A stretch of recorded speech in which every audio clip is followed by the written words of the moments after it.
అల్లు అర్జున్ నటించిన పుష్ప సినిమాకు వివాదాలు కొత్త కాదు. ఈ సినిమా రిలీజ్ అయినప్పుడు స్మగ్లర్ ను హీరోగా చూపించడం ఏంటని అన్నారు. ఆ తర్వాత బన్నీ ఉత్తమ నటుడిగా జాతీయ అవార్డు అందుకున్నప్పుడు ఎర్రచందనం దొంగకు అవార్డు ఇవ్వడం ఏంటని విమర్శలు వచ్చాయి. ఇక ఇప్పుడు పుష్పరాజ్ గెటప్ లో వినాయకుడి విగ్రహం పెట్టడం వివాదానికి దారితీసింది. తమిళనాడులోని హోసూరులో పుష్ప వినాయకుడి విగ్రహంపై తీవ్ర వివాదం చెలరేగింది. తెలుగు రాష్ట్రాల్లోని హిందూ సంఘాలు దీనిపై ఆగ్రహం వ్యక్తం చేస్తున్నాయి.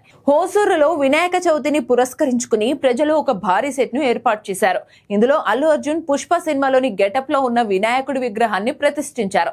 ఈ విగ్రహంలో వినాయకుడు ఎర్రచందనం దొంగలను స్మగ్లింగ్ చేసే వ్యక్తిగా కనిపిస్తున్నాడు. దీంతో ఇది తీవ్ర చర్చకు దారితీసింది. వివాదాస్పదమైన ఈ విగ్రహంపై హిందూ సంఘాలు తమ అసంతృప్తిని వ్యక్తం చేస్తున్నాయి. భారతదేశంలో ప్రజలు ఎంతో పవిత్రంగా పూజించే దేవుణ్ణి ఒక స్మగ్లర్ గెటప్ లో చూపించడం సరికాదని వారు ఆరోపిస్తున్నారు. దీనివల్ల ప్రజల మనోభావాలు దెబ్బతింటాయని, అలాంటి విగ్రహాలను తక్షణమే తొలగించాలని డిమాండ్ చేస్తున్నారు.